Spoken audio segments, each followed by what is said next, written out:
The Explore Engineering curriculum is designed to use the experiential learning model of youth development to help students explore engineering and science through hands-on learning challenges, such as applying the engineering design process to create a chain reaction machine. The curriculum includes a variety of activities where students experience and explore scientific and engineering topics. The end of each lesson leads students through a reflection exercise that helps them to process what they did and apply that learning to future lessons in the curriculum. The skills and knowledge students gain are also transferable to other contexts.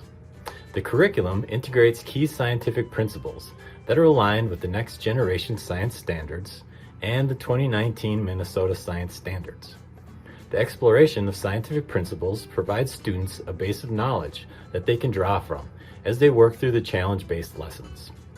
Lastly, the curriculum provides the opportunity for students to develop 21st century learning skills, which include collaboration, communication, creativity, and critical thinking.